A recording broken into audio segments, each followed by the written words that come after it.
about America and democracy. There is no America. There is no democracy.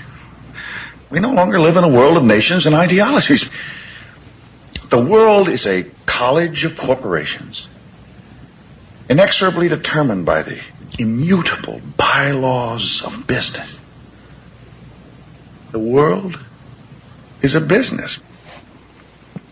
And I have chosen you to preach this evangel. For all my free market healthcare robbing, stock stealing, retirement fund fucking with niggas. Fuck you little credit card scamming, jewelry stealing, crack selling, liquor store robbing motherfuckers. Shout to the homies, Carnegie, OG, Willie Randolph Hearst, Baruch, Rockefeller, the real Rockefeller, my main bitch Leona, pour out a little Louis XIII, Scott Rothstein, Jack Abramoff, hold your head, my Rothschild niggas, let's get this money. I spend my day pimping America overseas, pension for the workers, nigga please, embezzlement, etiquette, private settlement, I'm better with Confederate rhetoric from my mansion in Connecticut, foreclosed Vic homes out the tenement, I twist words like a speech impediment, I hope you got good credit bitch, if not better get a new job with benefits, while I play golf with niggas to get cheddar with, new money buys brand new carrots, my old money bunch of great grandparents, you got grills in your mouth, I ain't mad at ya, I own every gold mine in South Africa. Thanks, baby, you made me $1 billion. Plus, I own a building for each one of my children's children. And we are live. Welcome to Voice of Rebellion Radio. This is your host, Chris J. Tonight, we are talking about the left wing in America and what we've seen, which is a deterioration of the populist and nationalist elements of the movement. And all this working class unity has been replaced by identity politics, and I'm black, I'm a woman, so I'm a different status of oppressed than you, it seems like, is what a lot of the social justice warrior infiltration of the movement has done in order to deteriorate the left in this country. And what we've seen is that people looking towards the right-wing populists in order to find a sense of home, because these people have felt like they've been pushed out, the white working class, as this movement has been deteriorated to the point it has. By the way, tonight we will have Michael will come into the show. And is that you there, Michael? Good evening, Chris. It's a beautiful day in Trump America. Yeah, and we have now, we're into day 5 now, right? Yeah, let's see, Wednesday. We're into day 5, and I don't believe that there's been any reports of frogs flying from the sky. I don't think that any rivers or lakes have turned to blood. We do still have the mosquito issue in South Texas, but we can't say that's anything of biblical proportions. I don't believe I've put a piece of lamb or, goat's blood over my doorway to prevent the angel of death from coming in. Yeah, I don't think the world fell apart. But that's not what you get if you listen to the media. What, the second Holocaust hasn't begun yet? Because that's what I see it alluding to. Yeah, we're going to have to Boogaloo. It's like a movie. It's a bad sequel to the original one. Holocaust 2 Trump's America. Something like that. Or scarier than the original. This whole, what we've seen with these protests recently, and, I am all for going out on the street and fighting for what you believe in and whatever cause to help the average person. But, this right here these are not protests. These are useless whining of stuff that cannot be changed. And the Trump election... This is focused, and this is paid for. This is organized. This is sedition. This is George Soros at work. This is it's divide and conquer at its best right here. These are the same people that brought down the Tsar in Russia. It's the same path. It's the same people that Hitler fought. It's the same people that the United States has been fighting for years. It's the other side of the coin. Is really what it is in this system that the world operates under right now, and especially what we've been operating in since World War II. And Yeah, there's a whole lot of crying out there about how well, this is just a bad step for America. And let's just go with some cultural icons in the United States. Saturday Night Live, that's been a tad interesting to say the least. And, along with many of the talk show hosts and, little talking heads on TV who, Jimmy Kimmel or any of those other guys, what's the other one? The guy who used to be on Saturday Night Live and, all the new edgy ladies who have TV shows. Yeah, they're all heartbroken. They're Well, I saw one of the biggest pieces of insanity was Samantha Bee the other night was talking about, and she actually it appeared to have tracked down a Russian troll that was apparently putting out pro-Russia propaganda pro-Trump propaganda and putting all kinds of stuff to, I guess, defame Hillary while supporting Trump. And the funny thing is that a couple of days later, RT goes tracked down this guy, was supposedly the Russian troll. He's like, "Oh yeah, I was just trolling Samantha Bee. I wasn't paid by the Russian government to support Trump." And she just believed the first person that came up to her and told her that she was to be completely hilarious that the media plays this whole disingenuous, I can't believe that somebody would ever interfere in our election. I mean, that's just not the way it's supposed to be. Where, I'm going to call a spade a spade. That's the United States stock and trade. I mean, that's what we do is we go and we fuck with everybody's election. It doesn't matter if you are, quote unquote enemy or our quote unquote friend. We will fuck with your election. We will do what is ever good for our corporations. And we've been doing that since, World War II, since the end of World War II. And well, look what they've done down there in Venezuela is that they've had the United States interfere with their elections and their electoral process and try to throw it for the Capriles Radonsky party, which is the Action Democratica. It's the corporate Bolshevik party. It's the big bank.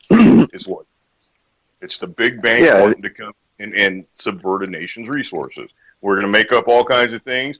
We're going to take everything that's horrible.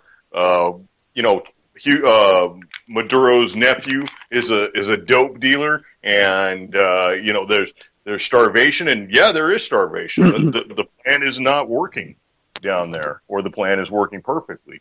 But it's completely. But you can imagine the situation would just get a lot worse as Capriles Radonsky. It would get a lot better for the rich of the country. But you can imagine Capriles Radonsky takes for the office, let's say in 2018, is that the fact is that after that, Venezuela would probably go down the route of Colombia. And then I could see the country after that possibly descending into some kind of civil war with the paramilitaries would probably be legalized like they are in Colombia, or de facto legalized. I think the Colombian government somewhat takes a stance that they don't support it, but they really heavily support the paramilitaries, especially Alvaro Uribe. And I think it's a regional drought as well. So you can imagine that there's no economic policy really that's going to lift the economy when you have oil selling at the drastically low prices that they've had for almost 2 years now. So we see that oil is a weapon because the drastically lower oil prices are just kind of the opposite end of the drastically higher oil prices that were right before that. And when it comes down to it, the price of oil is controlled by the dollar, and the dollar is controlled by the price of oil. So you got a paradox that's really controlled by a certain faction, and that's what you're seeing is the bad guys, is the people who oppose that faction. That's who is going to really be called every name in the book. And if we can just go back to the whole Trump thing, which I'm still kind of, I'm in shock to the point where I don't trust Trump. I do not trust the system. But I see a different effect on people in the United States, and it makes me go back to when Obama was elected, and the dreading fear and trepidation that many people had versus the other side of the coin, which many people are feeling right now. This almost an elation and a sigh of relief. This quote unquote feeling of hope, that has come about with this Trump election. And I got a feeling we're being played again.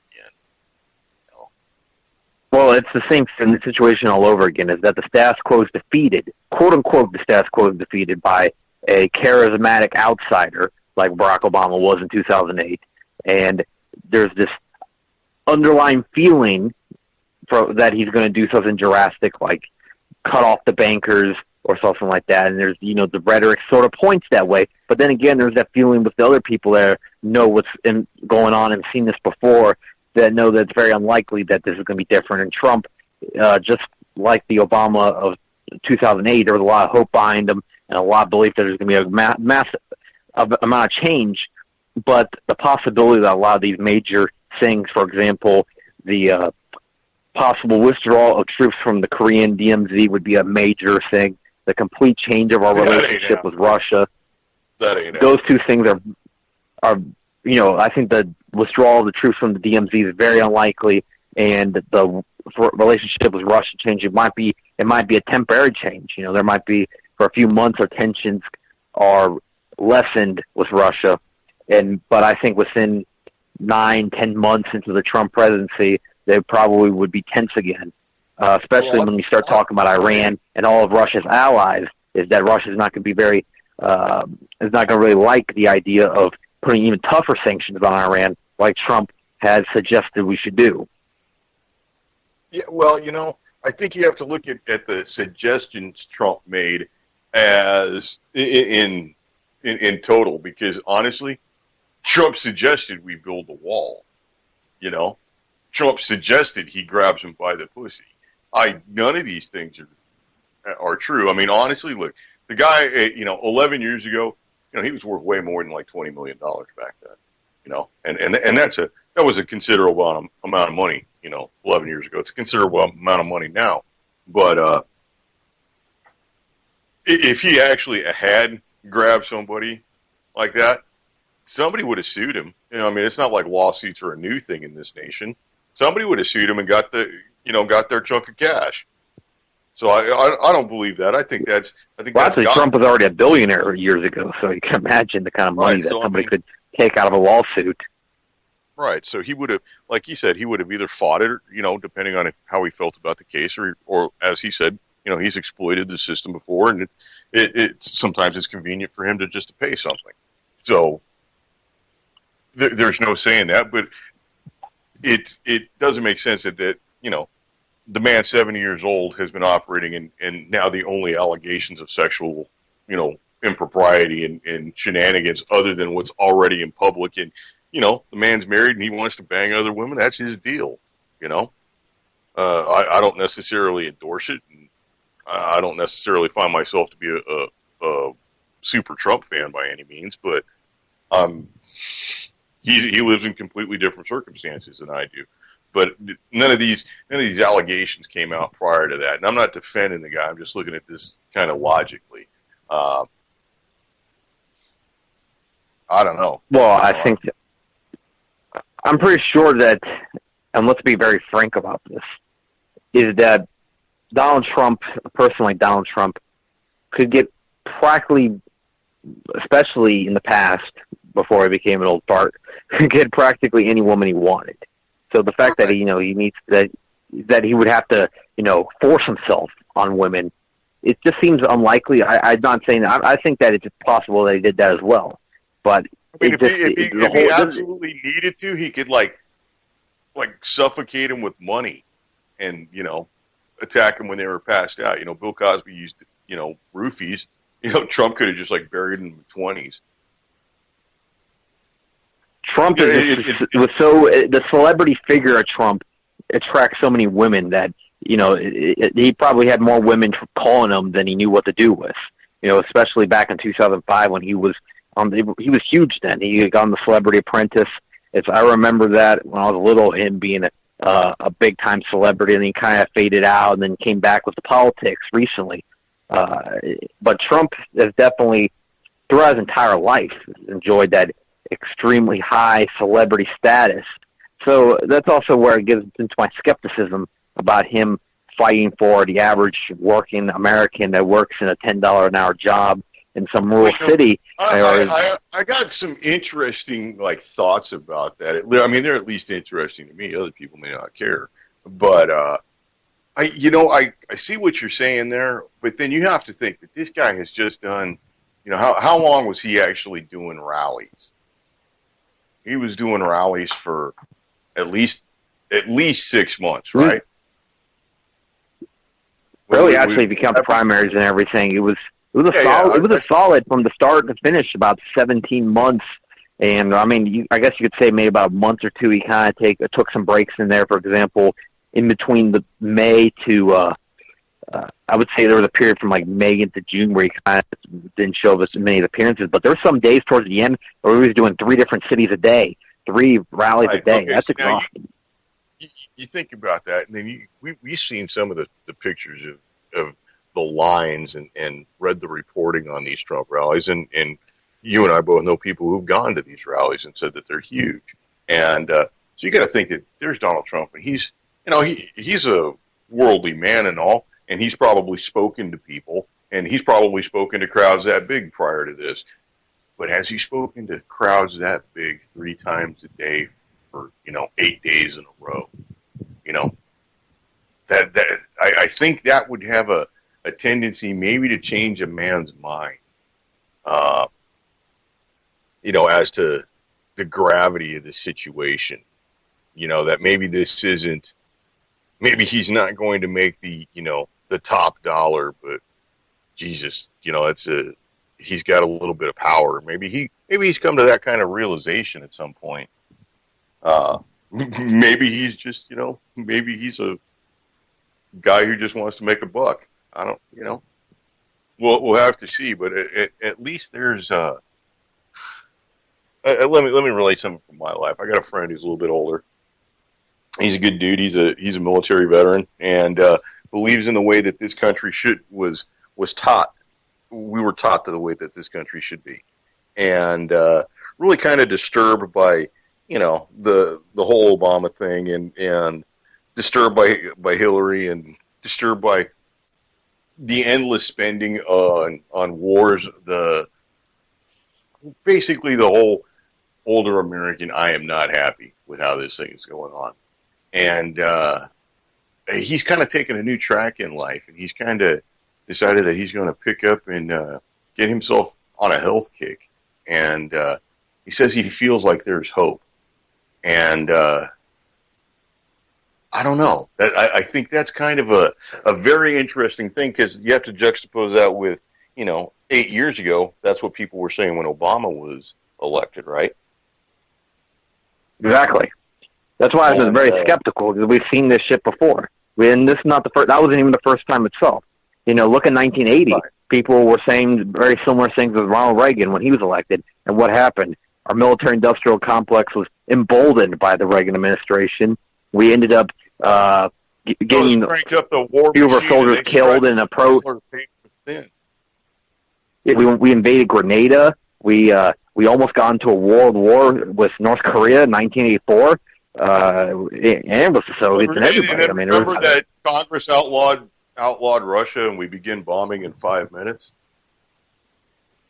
Do you remember? You don't remember that. That was before you. I don't remember because at one point, I think it was within the early part of the second administration, and he said, I guess a hot mic situation again, and he said, cracked a joke and said that Congress had just passed legislation outlawing Russia, and we begin bombing in 5 minutes.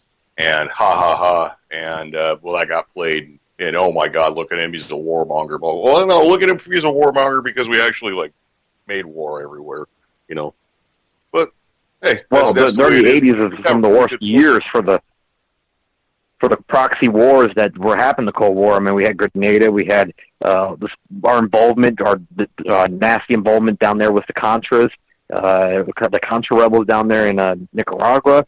We had all kinds of the Central America was flaring up. The proxy wars that the United States supported, and also the tensions that the United States and Israel helped spark in different countries across the Middle East.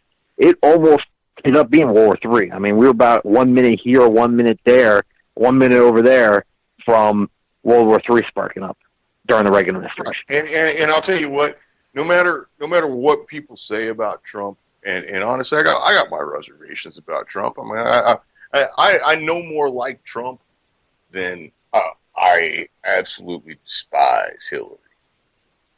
And I mean, I'd have voted for Satan, like actual horned red guy with a tail, if he'd have come out and said, "I am not Hillary." That would have been good for me. I'd have voted for him. And so my vote for Trump wasn't necessarily an endorsement of Trump. It was a great big F you to Hillary, you know, and the voice most loudest and most likely to be heard. That being said, I'm not necessarily a fan of the system. I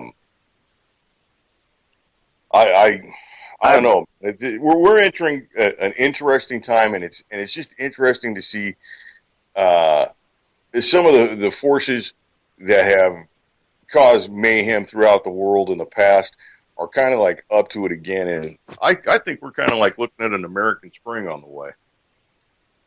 You know, that's not going to happen in the 70 days, but this stuff is going to continue. They got the money to do this. They got the money to continue the protests. And then after Trump's office, sometime around March. I believe that something weird could definitely happen with the Trump presidency, and I could see a potential that Trump does not serve his entire term for whatever reason, and Mike Pence taking over, just because of the fact that I know that Mike Pence is practically like an Dick Cheney from Indiana, rather than where was he got the children of the corn look.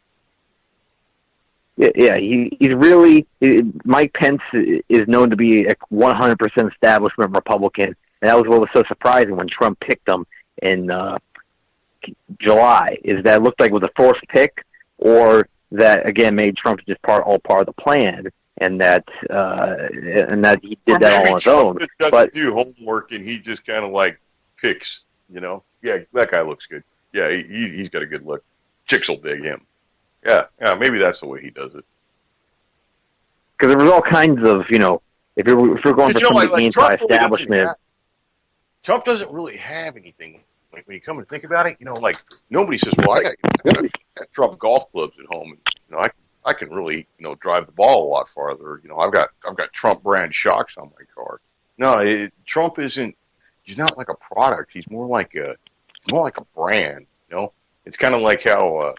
You know, I'm into Browning high powers, but you go to a store and there's Browning everything. There's Browning baseball hats, there's Browning pocket knives, there's Browning flashlights, there's Browning tents, there's Browning jackets, there's Browning gloves, there's Browning socks. You know, there's Browning knife sharpeners, there's Browning binoculars. Maybe it's something like that. Maybe Trump is like just this great big thing to be licensed. You know, like this image to be licensed. And you know, what the hell? America's bought the image before. Hell, we make the image, you know? We are the image. What we've seen with Trump is, it's kind of like just an all-American story in a way when you think of this celebrity, former reality TV star, you know, just like the definition of celebrity becomes the president. And it's, in a way, it bolsters the American brand, and, you know, Obama being representative of the country didn't leave a very good image around the world for the brand of the United States. Around the world, people think of Obama as a joke, and people will dispute that. But I have a lot of friends from overseas, and they all think of him as practically a joke. People did not see Obama as a joke when he first came in. I remember during the 2000 campaign when it was prior to the election. Obama had gone to Germany, and he had done a speech or some kind of rally in Germany where he pledged to like fundamentally change the United States. And it was huge. He had something like 35,000 people, and it got very, very, very little coverage in the United States other than it was a very big rally. There was no coverage of the content of what he said other than, you know, he's a hit overseas. This is our guy. Now, let's compare and contrast that with Trump and Trump going to Mexico. There was all kinds of coverage of it, and it was all negative. And I'll tell you what, I watched it. You know, I watched the Trump going to Mexico and meeting the Mexican president. And I don't like to necessarily watch a whole lot of things. I'd much rather listen to it.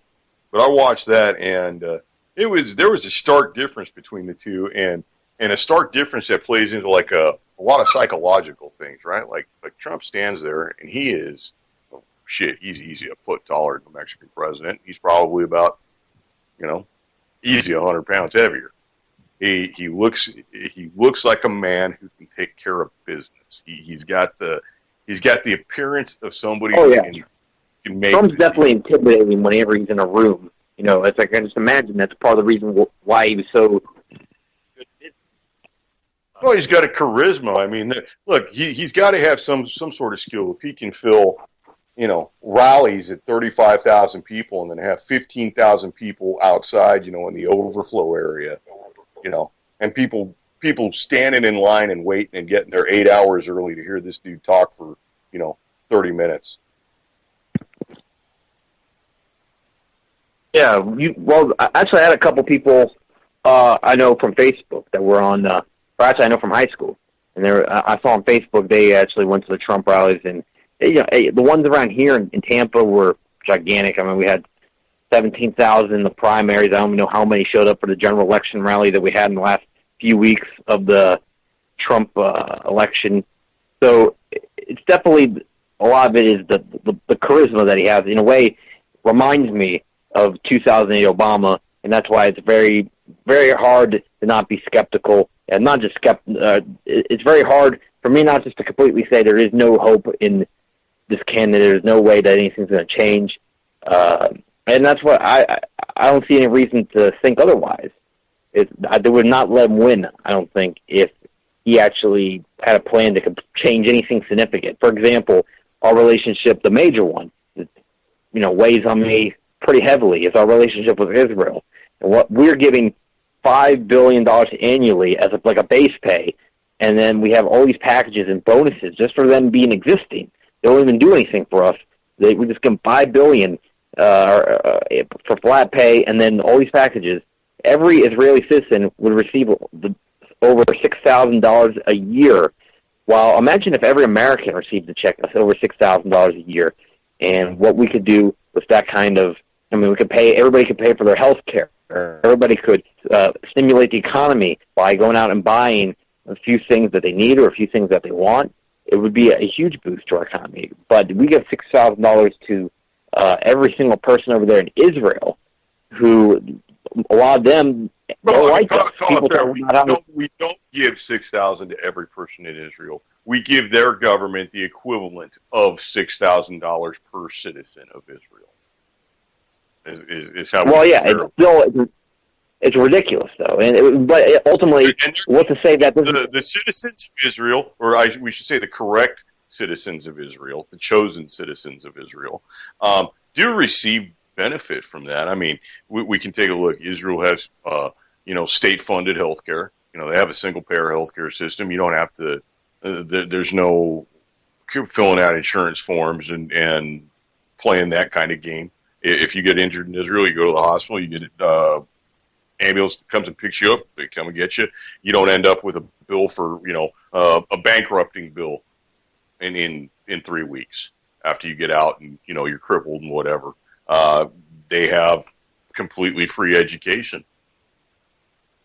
They have completely free schools for children, and they have completely free colleges and colleges and technical schools. There's opportunity. There's, let's get into the settlements. The settlements are basically funded by grants from the United States, money that actually goes to that. So, yeah. And what do we got? We got shitty water in Flint. We got shitty water in Detroit.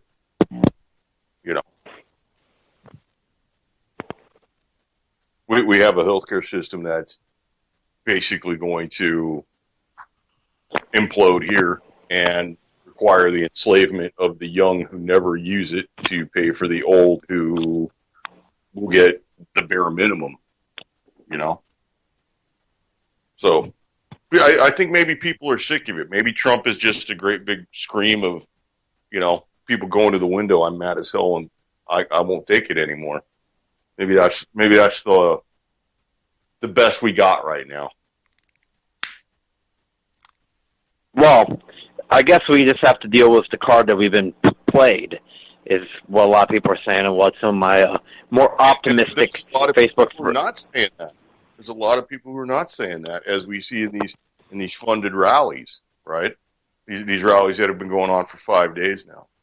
You know, at some point somebody got to go to work, right? You go to work. I couldn't believe, the amount of ridiculous antics that some of these people went to in the rallies. I saw one thing of some woman shitting on a picture of Trump in public. I mean, I was like, "Are you serious?" Yeah. All that were the campaign of love and tolerance and one big tent that everybody's welcome in. Boy, that sure went out the goddamn window in a hurry, didn't it? Love trumps hate.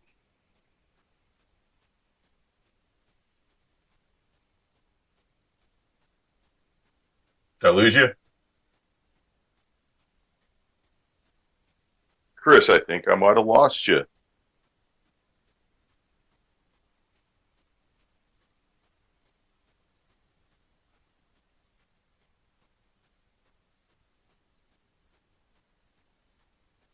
Chris, you there?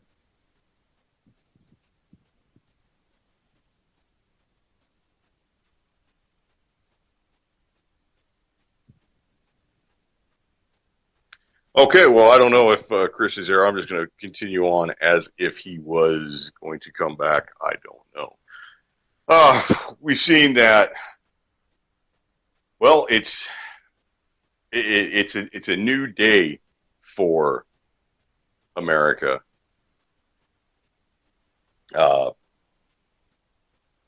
Just from my perspective, I'm fairly interested in firearms. I've seen an almost immediate drop in the price of firearms.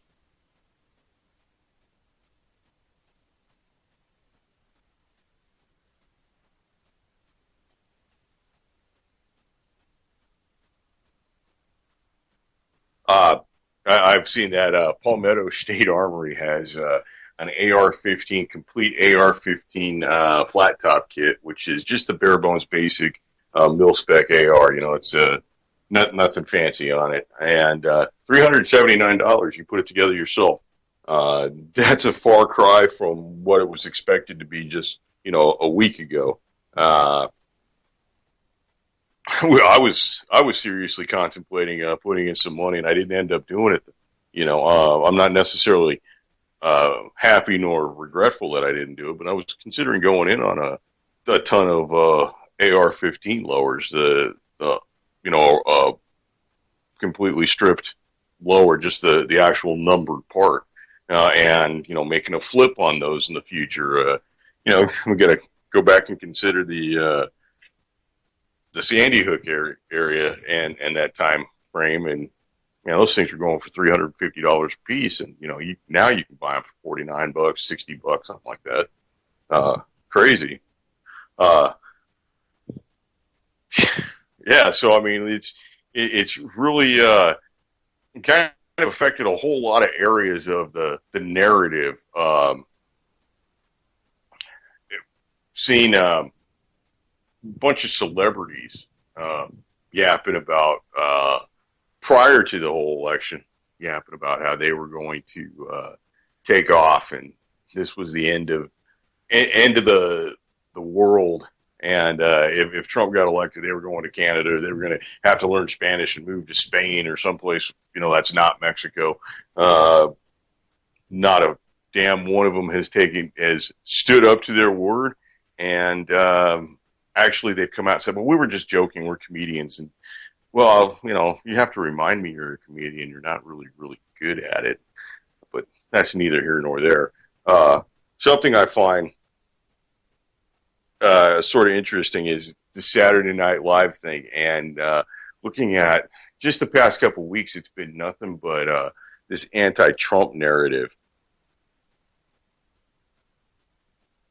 And kind of interesting that the Trump character played by Alec Baldwin was nowhere to be found.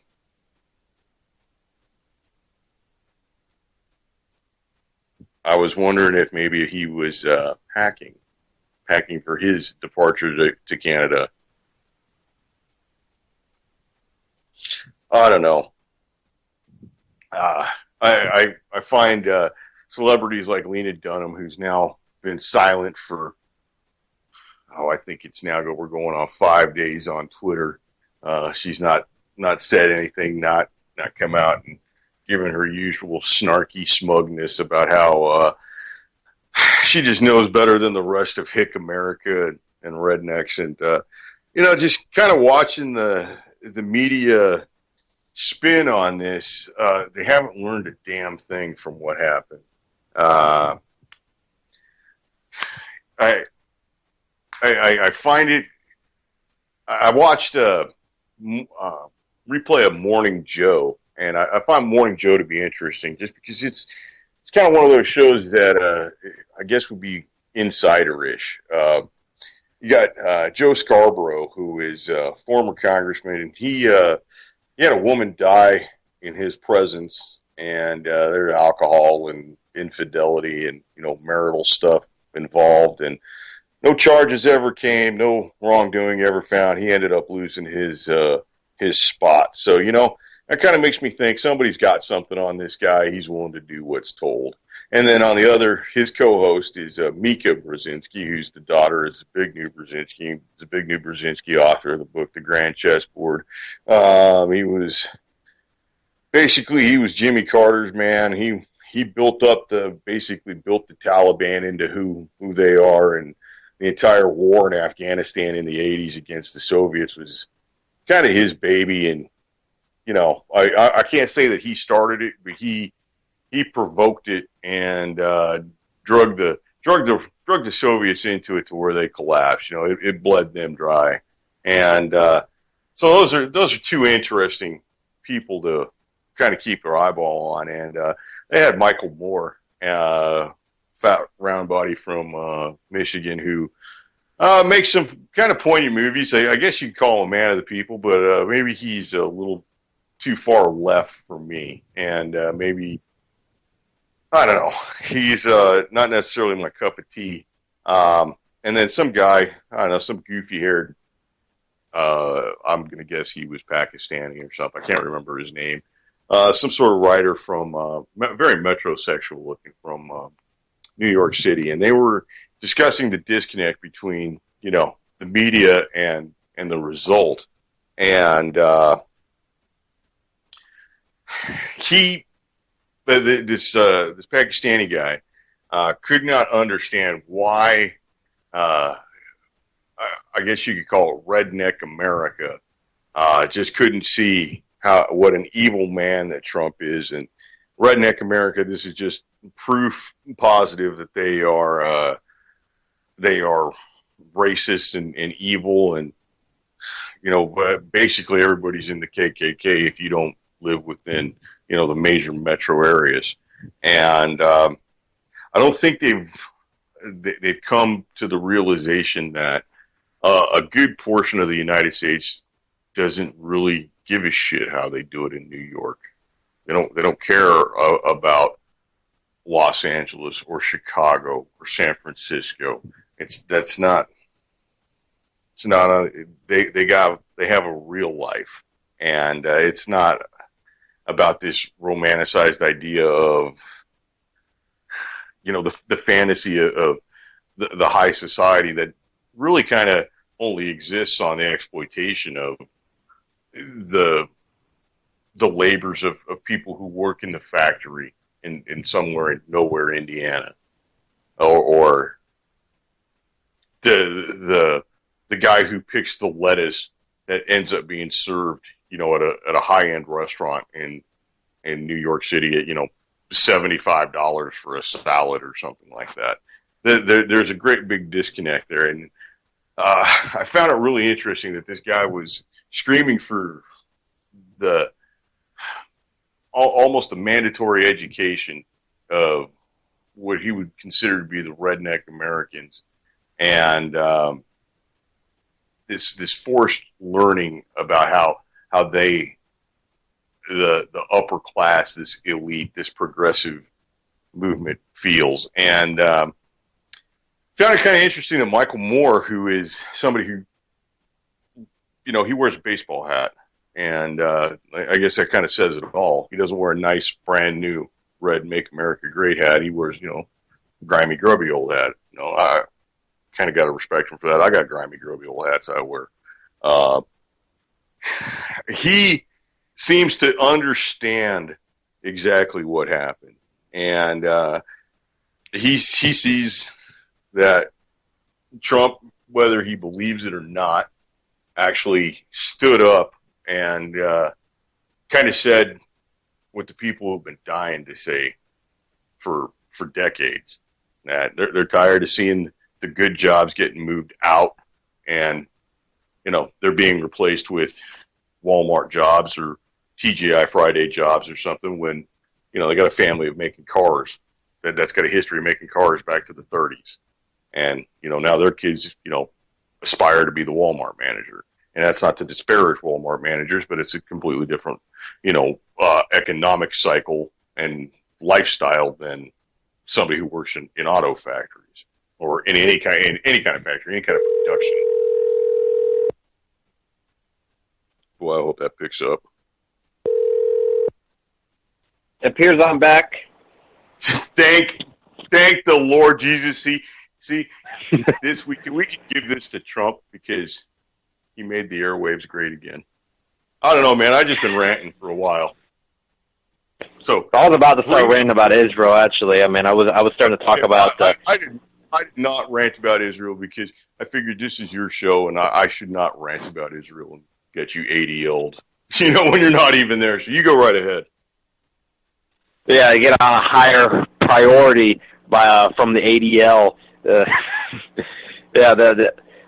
Actually, in fact, it's pretty easy to get on the ADL because there's actually, for example, that one guy that I interviewed back in June. He ended up on the Southern Poverty Law Center. There's like a couple of those, websites that list supposed racists, but really they just a lot of the people that get listed on there are just enemies to Israel or dissidents, and he ended up that's on right. there. It used to be anti-Semite was somebody who didn't like Jews, and now it's anti-Semite is somebody that Jews don't like.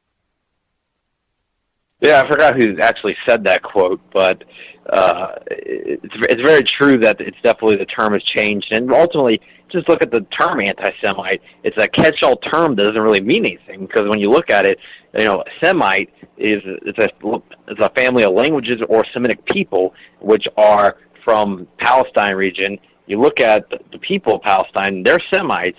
While a lot of the Israelis are not Semites, they're Ashkenazis. So Ashkenazi Jews are killing Semitic people, but apparently criticizing Ashkenazi Jews killing Semitic people makes you anti-Semitic. So apparently they've completely flipped the definition of words. But it goes back to Orwell and where they changed the language in 1984. That's the way they have started having control of the language. They start. The whole deterioration of the language begins, and they literally start changing the definition of words, and that's what happens. Actually, I believe it's the character Symes. He speaks to Winston and says that the new dictionary comes out, and it's 10,000 words less than the previous edition. And he says there's nothing quite as beautiful as the destruction of language, and I think Symes ends up disappearing not long after that. He becomes unpersoned in that story. But yeah, that's one of the more poignant parts of that book that kind of like stuck to me because I kind of like to play with words. I like to kind of make words up to fit a situation. And yeah, that's just something that's so to me still is just the antithesis of logic that to destroy words when I consider communication to be, one of the greatest gifts that we have, that mindset that would encourage the destruction of language. That's the thinking from the bug planet, like from Starship Troopers.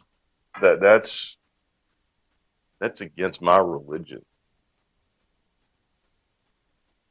Yeah, I see it more and more with the mainstream media right now is that the pushing of words, certain buzzwords, like you said earlier in our conversation, is that they're just pushing stuff and it doesn't really mean anything because it has no basis of reality, or a lot of times it's just a made-up word like anti-Semitic.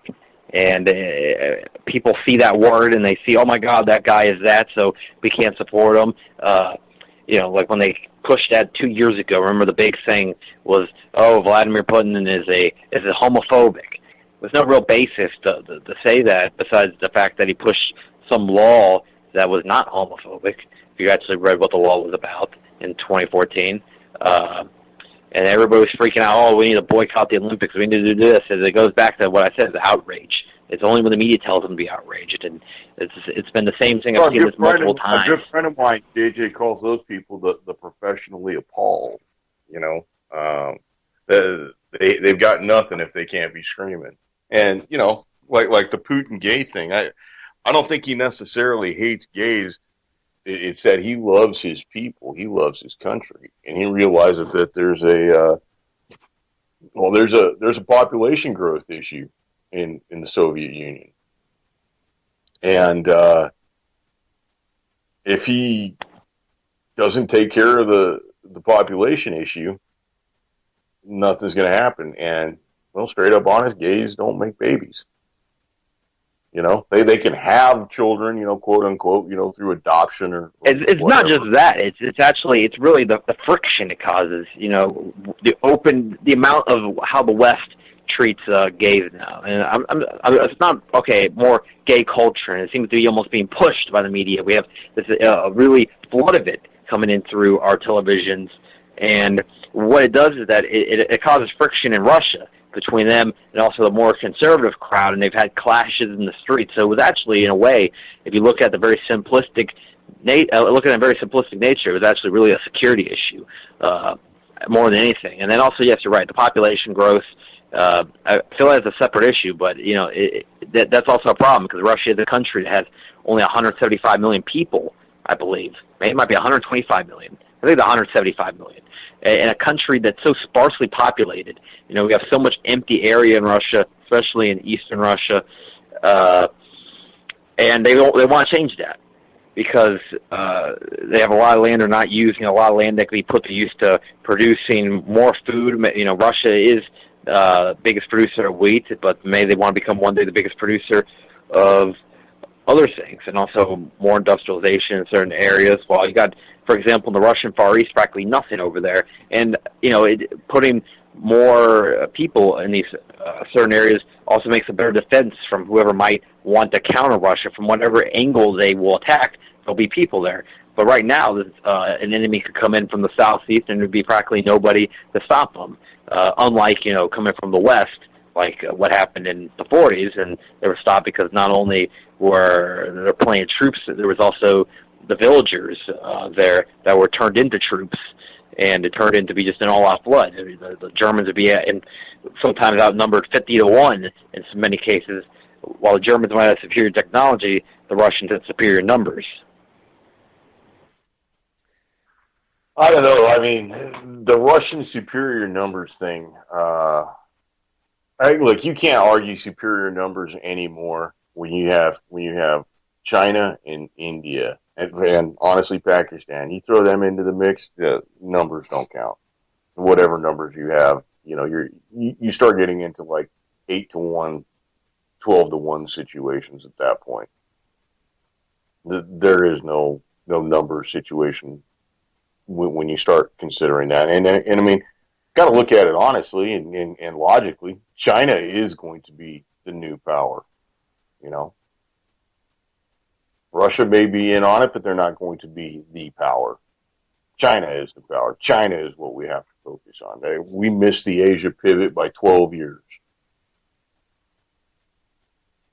And I remember people were predicting the Chinese economy to reach the numbers that it is today. They were saying that this might be possible 2035, and these distant numbers that were way down the road. And then in reality actually caught up to these experts, or these so-called experts.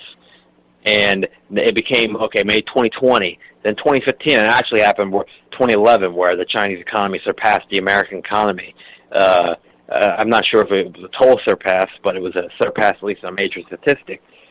In reality, the Chinese economy has surpassed our economy, and the fact is that they have one thing. India, you could talk about them. The Chinese economy rules because the Chinese economy has all the manufacturing. They have all the manufacturing, all of it. Every cell phone is made in China or the within the sphere of influence of China. Every television is made there. Every computer is made there. We don't make a damn thing in this country except for large, expensive trucks, mobile homes, and rap music. And then the CDs aren't even printed in the United States. Those are farmed out and printed in China or Malaysia or something. Well, bombs. Those are produced in the United States. High-tech bombs that cost we make some $80,000 a pop. And that's the cheap one, dude. That's a cheap one. Yeah, that's it. They got ones that cost like 1.3. I think some of them they're well over $1 million. The cruise missiles are 1.4 million each, I believe. So every time you see one of those launched on TV, that's $1.4 million right down the drain. Yeah, and then what? How many of those did we launch into Libya? Well, we launched enough into Libya that we had to order more of them. Like it created a dent. Like we weren't allowed to launch any because we blew so many up trying to get into Libya. Yeah, 1.4 million each. It's insane, and that's the kind of money. That's why the military-industrial complex has so much money, and these subcontractors are making. The CEOs are making hundreds of millions of dollars a year on manufacturing war, and you see what we've gotten ourselves into. War. We've gone into 7 different wars in the Middle East. Yemen. We've gone into Syria. We're still in Iraq and Afghanistan. I hate when people start talking that we've wrapped things up over there. We still got troops over there. We still have troops in Afghanistan, and we still have paramilitaries over in Iraq. A friend of mine's kid just got deployed to Iraq. He's been in Iraq for 2 weeks now. Yeah, he's going to be there for 17 months. We ain't getting out of Iraq. We ain't getting out People of Korea. almost believe that we're out of it, though. That's the narrative that they pushed, that the Iraq war ended in 2010. Those are the same people that believe that Trump walks into IHOP and just starts grabbing waitresses by the pussy. I mean, for real. There's people that are stupid. And I don't mean that in an elitist sort of way. I just mean that in a factual way. These are people who don't look beyond what's absolutely presented in front of them. They're not people who will spin the box and read the ingredients. They just know that it's cornflakes, and it says new and improved, so that means it's better. That's a really good description, and that's what a lot of the people, they just see stuff at the surface value, and they see, for example, in Syria, they just take for what the media description of it has been, which has been they believe that the dictator's killing his people, and then the rebels are these freedom fighter good guys.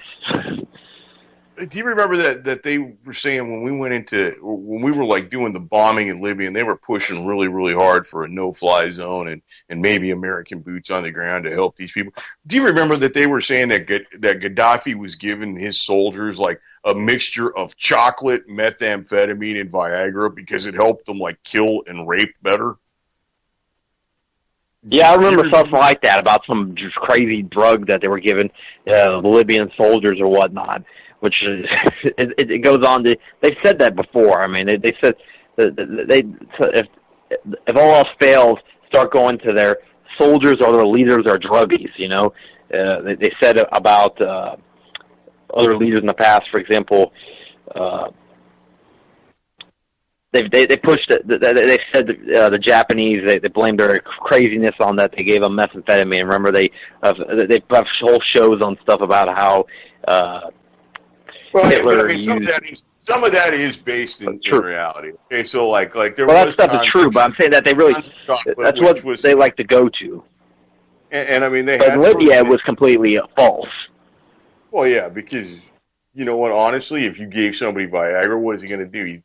Now he's he's got to maintain like focus on the rifle and focus on his Johnson for like 4 hours, and then possibly have to consult a doctor if the swelling doesn't go away and all that. I mean, that was just that was, to me, was just pure idiocy. The kind of oh man, what was his name? Ed Schultz on MSNBC. I don't know if you ever watched him, but he was kind of like the everyman progressive. And I'd almost call him like a modern traveler kind of a thing, kind of like a Mayor Daley liberal. And it was just, that was his thing. They're out there, they're raping their sisters and that damn Gaddafi. What a fucking joke, man. What a fucking joke. Do you remember that when the United States recognized the new Libyan government, the new rebel Libyan government, Gaddafi was still alive. They recognized him 6 hours after they established a new central bank. After they established a new central bank, that's when the United States recognized him. Yeah, I believe they recognized him like it was August, and he didn't fall out of power. I mean, he fell out of power at that point, but he was still running. He was still governing in exile. Technically, as much as he can govern exile when he was on the run, but that was in August. Yeah, they established a central bank, and then while the country was still fighting, while there's still bombs dropping, they say that now the Libyans, the Libyan rebels were now in charge of the country.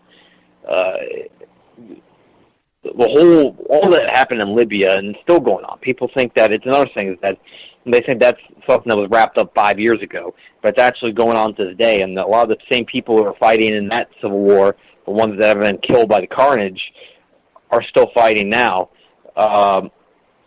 We look at what happened in Libya.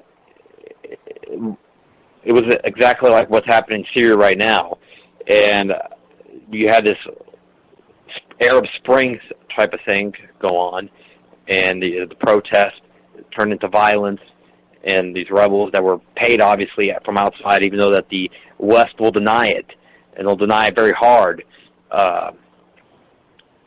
Also, they became mercenaries, effectively, of the Western governments of Israel and the United States, and they were the ones that were committing horrible acts of carnage, and you can see by how they ended Gaddafi. What I should have mentioned in difference between the leaders, the people that I said that they made accusations before, and Gaddafi, that Gaddafi actually was a major threat to the New World Order, and he was about to not just establish a free. He already established Libya without a central bank, but he was about to establish Africa without a central bank. That was what that African Union was working on. He was putting in a competing currency that had real value. It wasn't fiat. It wasn't a currency based on oil. It was an actual gold currency. And boy, that was going to change everything. Who the hell is going to want dollars for their oil when you could say, no, I'll take a whole bunch of them Libyan gold coins. Exactly. They were very close to establishing that currency, and it was actually printed, a lot of the gold dinars that were going to be distributed for all of Africa eventually, once the African Union came into full effect, but Gaddafi was killed before it could actually happen. And they tried to do they've done the same thing practically against Robert Mugabe down in Zimbabwe, who's also another country that's held out from the European plan for Africa, but they did it via enough economic sanctions that pretty much his currency completely failed down there. But imagine if Gaddafi was still around, he could have bailed out him and then all the other friends that he would have established inside of Africa. It was not just Gaddafi was still national. Around, if Gaddafi had actually instituted that currency and it had gone live, there would be such a power rush to that area that he wouldn't have been able to control it. It would have been the equivalent of, going to a poor area and writing everybody there a $10 million check. And it would have caused its own problems. And those problems would have sorted themselves out. And in 10 years, Libya and most of Africa probably would have been all like Dubai, Not that third world status, or not even glorified third world status like we have here. It's funny you mentioned that right now, is that you say the glorified third world status. Absolutely, dude. And right now, we're third world status. The only thing is we're third world with air conditioners and great big cable. Well, that's not even that far from the third world, really. You know, a lot of the third world has air conditioning, modern day conveniences. It's not really something about staff the countries at this point. More of you know, it's almost like a culture thing in some places. For example, Colombia, many people could afford an air conditioner, but they just really choose not to because of the because it's just not really something that they find necessary. And in other countries throughout South America, my grandpa that way. He was you know, he had enough money to have he had central air on his house, but it'd be 110 in the afternoon in Tucson, and he wouldn't have he'd have a couple of fans on and have the windows open. He wouldn't turn the air conditioner on, and one day he looked at me. He's like, "You live in the desert, son. Embrace the heat." Yeah, a different mindset. Different mindset. Not the convenience sold to you at low rate, low down and attractive financing at every corner. You know. Yeah, Americans at this point have almost gotten so accustomed to all these modern day conveniences that they couldn't even, I'm guilty of it. Being a Floridian, that where it's 95 degrees plus the heat index, it's up around 120 a bunch of days. I couldn't stand, not having air conditioning. I go 3-4 days, that's happened a couple of times where air conditioning breaks down, and I'm just about to, I'm all tense. I'm about at the same time about to fall asleep from the heat.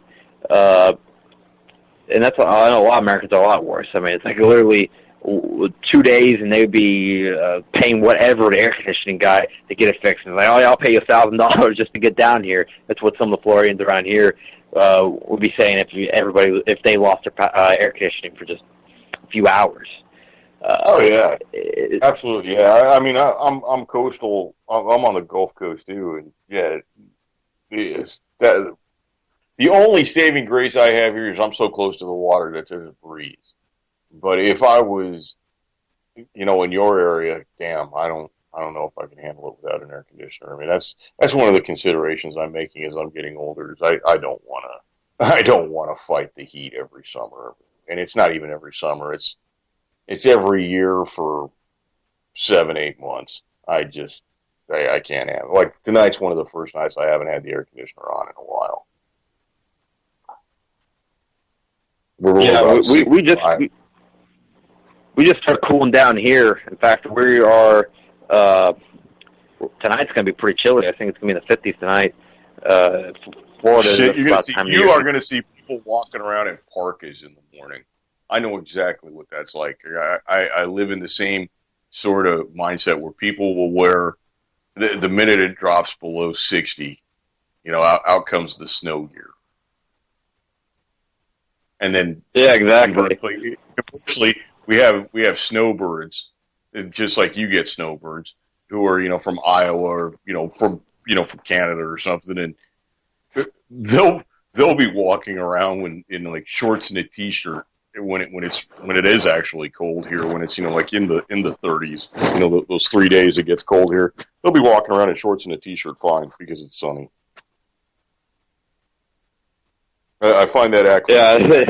Yeah, you can spot. How you can spot a Canadian is that it'll be 35 degrees and they'll still be wearing flip flops with socks on. Yeah, and being polite at the store.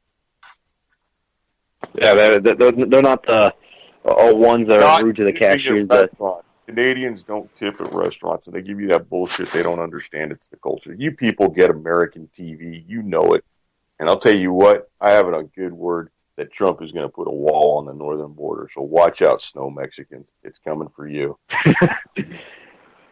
I heard actually during the campaign at one point, I don't know. I don't know if it was a fake story, but I remember at one point saying that he suggested something about cracking down on the north border because of drugs or something like that. I mean, I thought I was like, this gotta be satire. There's no way that he's calling for some kind of wall. That's what the article said, calling for a wall on the northern border, and then I never saw anything about that again.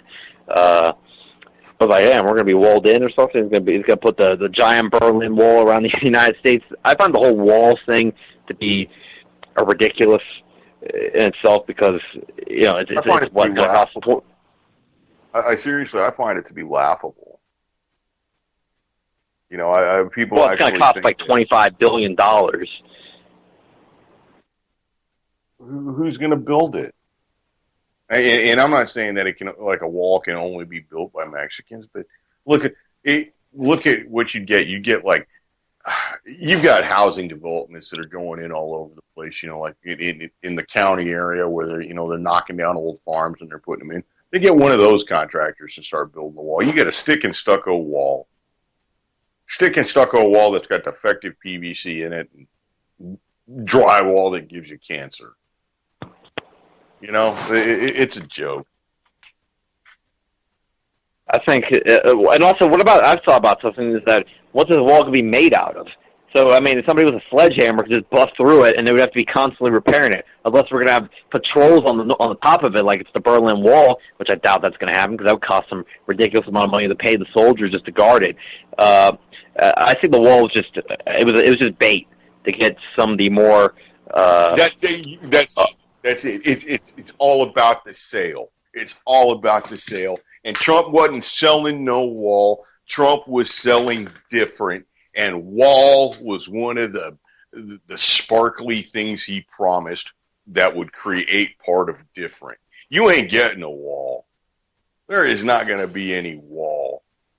There might be a shit ton of hiring and I could see Trump doing a lot of WPA style projects and, financing all sorts of construction and, passing debt on to children and shit like that. I could totally see that, but there ain't going to be no wall.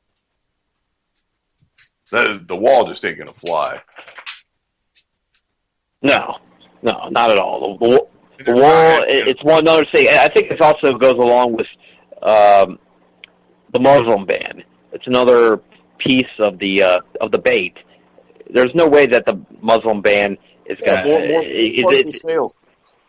That's the free TV that you get if you come and you listen to the spiel about the timeshare. Yeah, that's what he was telling us. What's your 7-inch black and white TV? Yeah, one of those crappy portable TVs or something that costs $15. Your made in China MP3 player that's got 2 gigabytes of music space. Also comes with dynamic earbuds. Exactly. Yeah. The wall of Muslim immigration, all that. There's a lot of bait, and I think that he's going to flip flop on a lot of the stuff. He said that he's going to flip flop on the Obamacare. He was talking about there was actually hope from a lot of people that this would be made to lead to single payer health care, but ultimately it's going to lead to just the continuation, probably the expansion of Obamacare at one point, or just leaving it how it is. He's going to flip-flop probably on the Saudi issue, which has been one of the major, that's right up there with Israel's funding. What weighs on me is Saudi's funding. Now we're giving money to these people that chop heads on a daily basis for small crimes. I mean, these people, but you know what? just for going to get...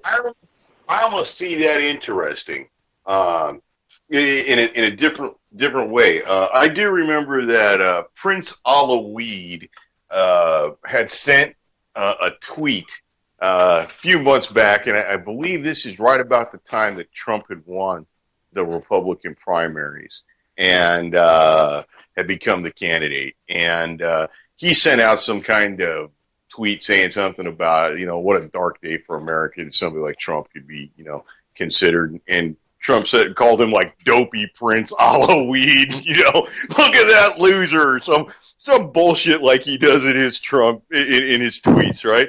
And then, he called him the dopey Saudi prince. He was like, some shit like that, Hey, listen, we have the only president in the entire universe that's ever been given a stone cold stunner by Steve Austin.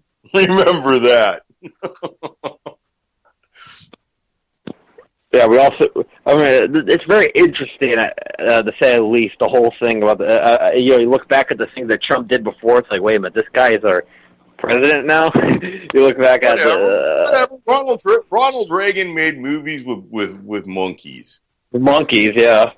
So it's like it's like the Ronald Reagan effect, and it's like what I said. This has happened maybe 3 times before, where a president was talked about in the months prior to his inauguration and it completely changed things, and then within 50 days, people were like, yeah, we can give up on that. Obama, it was about 50 days before most sensible people realized that Obama wasn't going to change anything. It was the same way with Reagan. Very quickly, did the military-industrial complex get to work during the 80s. And even if you look back, I mean, you could say that I guess in a way, Carter had that same kind of feel to his candidacy and election, because it was like, oh, it's the humble peanut farmer from Georgia, and this guy's it's the first real honest politician. And then ultimately we ended up funding the Mujahideen under his government. That started actually under him and then transferred into the Reagan administration. And we took in the Shah. We tried to do in a way what we did in 1953 against Iran, and we tried to continue the Shah's power there when they were saying clearly no, like they did in 1953 when they overthrew the Shah and put Mossadegh in power. No. They overthrew Mossadegh and put the Shah in.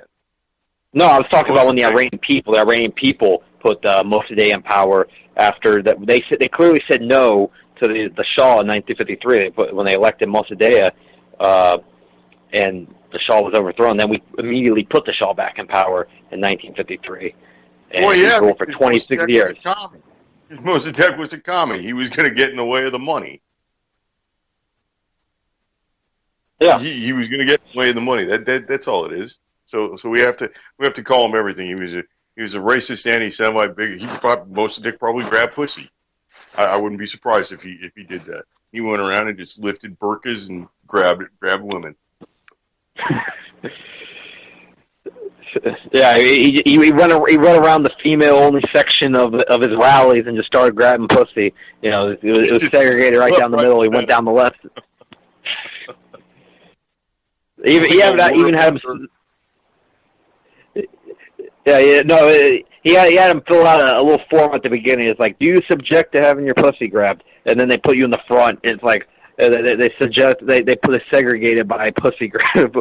Ones that subject to that and ones that don't, and the ones that don't get arrested by the secret police. Yeah, that's the kind of shit they'll see.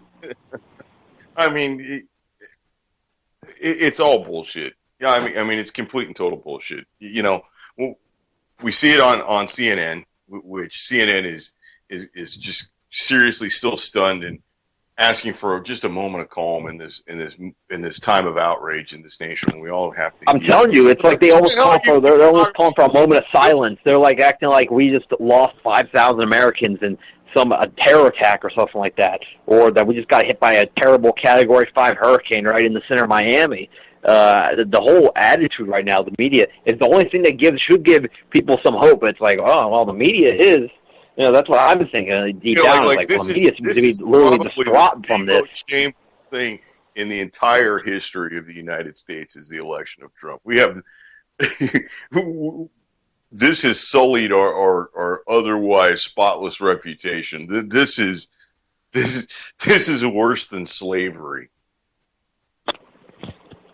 I literally hear from some of the people that are 18 to 28 that they legitimately believe that Trump in one way or another is going to bring back either segregation or slavery. There's a lot of them that legitimately believe this, and I wonder, it's not just CNN and Fox and MSNBC, the propaganda outlets that influence people, but it's also Facebook and these sources like Occupy Democrats and stuff like that just put out this extreme bullshit that people actually bite into right now.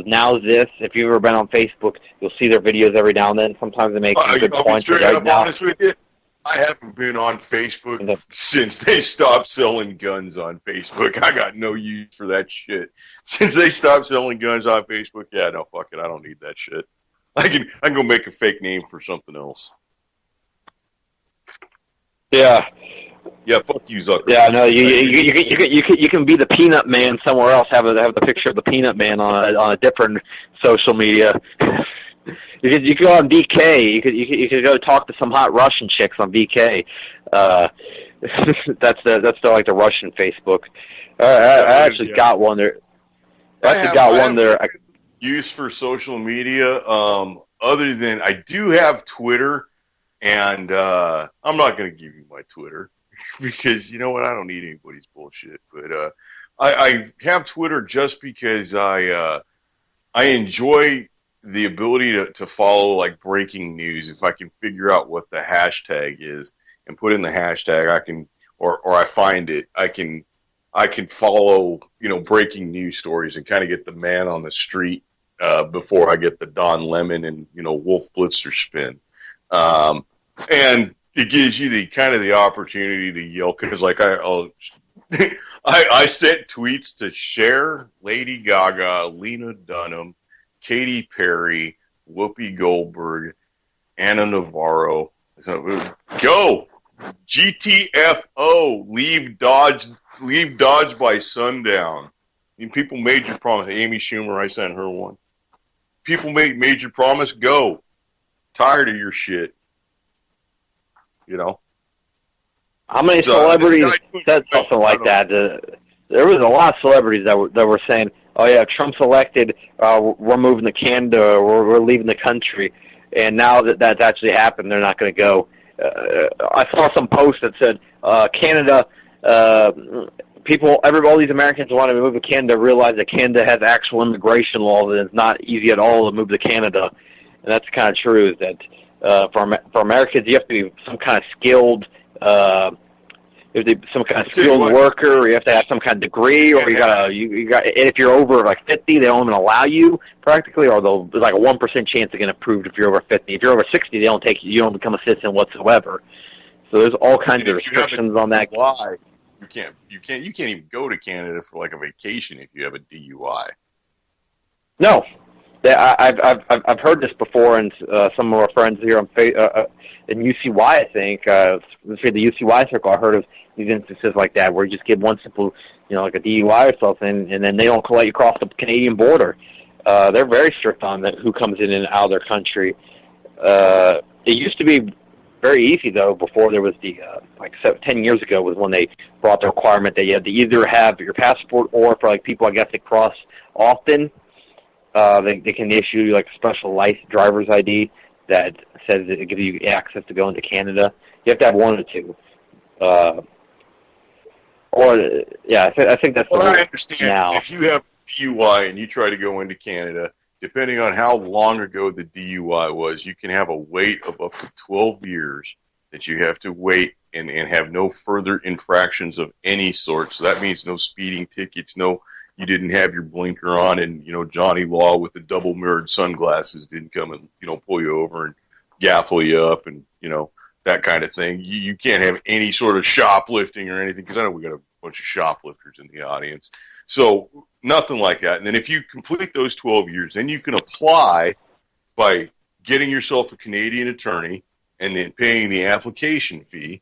And if granted, then you are eligible for rehabilitation, and rehabilitation is the ability to write a check saying that you won't do it again. And then I don't think you're able to drive. I think you're just able to go. So Damn. Yeah, they're not screwing around. I mean, they've figured out how to get the money. That's crazy. That's a lot of steps right there. Or to go to Canada of all places. I would just schedule my vacation somewhere else. You can go down to the Caribbean somewhere, go down to South America where you can a few $100. There's not good skiing in the Caribbean. I mean, I guess there is skiing in the Caribbean, but maybe not the exact same kind. But yeah, some people want to go to Canada. Canada's beautiful. I got nothing against Canada. I'm one of those DUI guys. I got a DUI years back. I can't go to Canada. And honestly, I don't have the fortitude or the willpower to go and play their stupid game. So I just can't.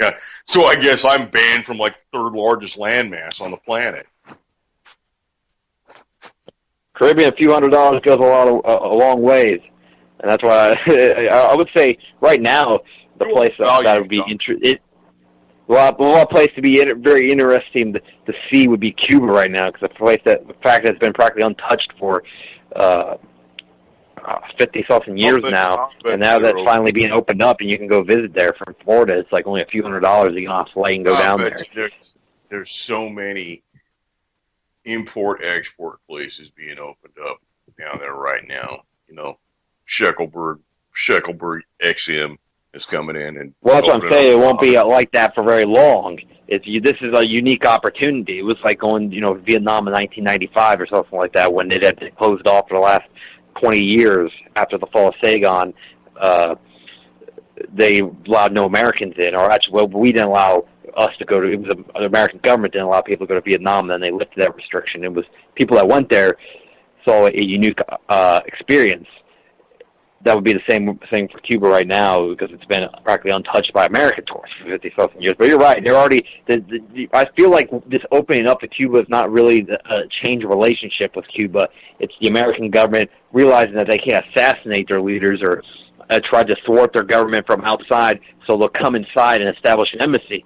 Because if there is anything more scary and dangerous than American troops, it's possibly American diplomacy and the two-headed snake that's American diplomacy. They play all night. American troops are American diplomacy. American troops are the American economy. I mean, seriously, what backs the United States dollar? It's the full faith and violence of the United States Marine Corps. You mess with the dollar, you mess with our plans, and we're going to park an aircraft carrier off your coast and buzz your capital city with jets all day. We're going to park, 40,000 Marines in the neighboring country and look menacingly at you, until you bend to our will. And at some point, we are not going to be able to pay for the gas anymore to do that. Well, I think that America's about to pick a fight with somebody that's not going to be so easy to pick a fight with. It'll be probably Iran might be the first country that will have to be a legitimate test to the United States military.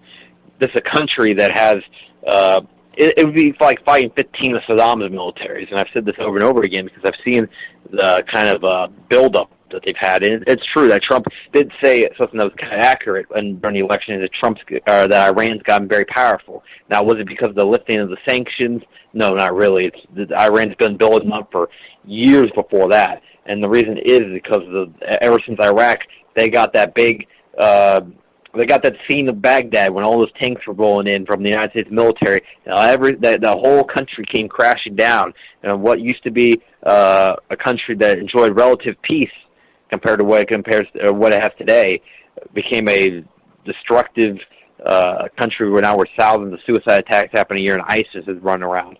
Iran knows that the United States has gotten a lot more aggressive in the last 15 years. They've been really building up their military, and so has many other countries. You see North Korea, you see building up their nuclear arsenal for the same reason, is that ever since Iraq, countries that are not playing on the petrodollar know that, and Iraq is very close to them, that they're next. They did it in Iraq. They did it in Libya. Libya wasn't prepared. They came in there, and Libya's military, compared to Syria's military or Iran's military, was ragtag. And Gaddafi hadn't really focused on the military in a long time, made the 70s, really. So it was using outdated tactics that were from the Cold War, and the morale, I guess, was kind of low. And it was an all-out. It was an all-out bad scenario, and that's why NATO came in there and They had great big numbers, though, and look, if you look back at all of, and I hate to fall into the East versus West dichotomy again, but if you look like back at any kind of like Warsaw Pact or like the Red Army or any of those countries and their governments and their plans, you see that they lie to themselves to make them feel better, and so they can lie to the rest of the world. I mean, look at like during the Great Leap Forward, and some of the 5-year plans have worked out just like in a disastrous fashion for China. Like, we have to increase the national production of steel and iron, so we want every village to set up a foundry and gather metals and melt them down and repurpose it to build up the Chinese steel. Well, what did they do? They ended up, melting down all their tools. So they couldn't work in the fields. They couldn't, repair their homes because they no longer have plows and hammers and saws and, things that they need to, metal items that they need. And then the next portion of the 5-year plan is, we're tired of the birds eating all the grains, so kill all the birds. Well, now they kill all the birds, so then the locusts come in and, another great big starvation. Yeah, none of these things ever work as long as they got the right numbers. Nobody has to know.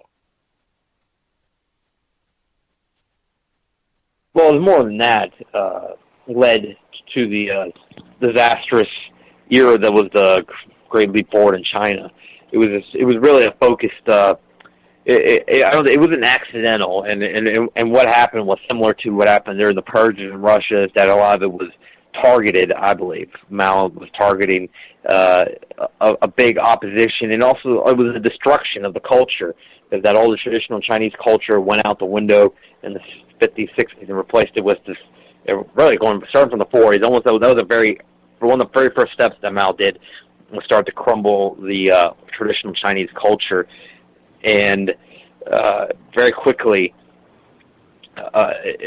that happened and led to the 60s, which was now we have to change the economy. Now we got to make China a superpower. We got to make China a manufacturing superpower. So in that way, it was self-destructive. They gave all the food. They took away all the food from the farmers. All the farmers started to get starved off, and then they gave it to the manufacturing workers. That was part of it. Was that they just privatization is like, okay, your lives are not as important as these people in the factories that are actually producing this country money, so we're going to take away your food. And there was also the famine part of it, like you said, and it was, in a way, it was a self-induced famine that was brought to China. But it also had the aspects like Holodomor, where it was targeted in some ways against dissidents in the country. I think a lot of the rural areas in the country were more part of the were part of the classic opposition. They were still somewhat sympathetic to the former government in China before. Well, we see a great big lack of education and historical knowledge amongst the people who espouse this. Because I mean, we'll just go back to current events right now. How many people at the anti-Trump rallies? And once again, I'm not necessarily defending Trump or trying to buy into the left versus right game, but I'm just kind of like looking at things that are just a little bit ironic or so. How many of these people there are calling for the revolution must be ongoing and never ending? While they're holding their brand new iPhone, I don't know what it is, iPhone 7 or whatever now, while they're wearing their Che Guevara T-shirt that costs $75 and their fair trade tennis shoes that cost $230 or whatever, but are really actually made by some slave company in Vietnam. Che Guevara wouldn't stand with them in any of their ideals. He'd make it seem like he stood with them and he'd use them for his own goal, but he wouldn't have anything to do with them when it came down to the actual distribution of power. I mean, he in essence is everything they stand against, yet they idolize him. So I mean, these people are stupid. I feel like you're going to go down the route about the falsehoods about Che Guevara. Che Guevara actually, Che Guevara, yes, they would definitely find it their controlled outrage, that they only get mad when the media tells them to get mad. They only are against one side of the coin, the Republicans, but at the other time fall into the Democrats, and they fall right into the two-party paradigm. He would despise that. He would also despise the fact that when it's a Republican, that's the only time they protest wars. But when you see what happened to Honduras, what happened to all the stuff in Latin America that really, Che Guevara fought for, Hillary Clinton was part of the... He would despise people who wore a $75 T-shirt at the same time they were screaming about social inequality. Yeah, and at the same time, that's what's happened with the Che Guevara thing. It became like almost they've corporatized his image, and they've made him look like something that he's not on these people that have taken his image and branded it. But Che Guevara was not, a kumbaya, let's have a sit-in, and let's all love until fascism goes away. No, Che Guevara would be like, kill those fucking imperialists. That's Che Guevara was definitely he was brutal in his tactics, but it was necessary brutality compared to what the people he was going up against in the Batista government, and then later on in Bolivia and the fighting against the government that was brought in by the CIA over there in the Congo. He fought in 3 various revolutions, and he was not somebody, he was somebody, a man of action, not just saying stuff, but actually picking up a gun and fighting. Che Guevara was a actual revolutionary. These people are just a bunch of posers that are right now going through the streets of L.A., New York, and these other places. And I'm not, again, like I said... I'd like to know how many of these people who were rioting actually voted. I'd almost guess that the number of voters in the number of rioters over the last 5 days, I'd dare say that, and be very confident with my guess to say less than half of them were voters.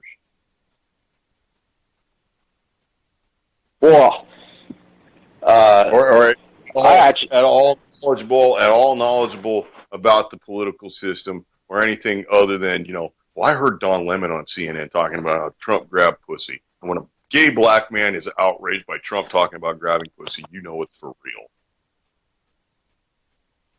Yeah, again, it's the manufactured outrage. It's the outrage because I heard some journalists say that on TV, not because I'm actually legitimately know about the situation and I'm mad about this oppression or these trampling of human rights here and there.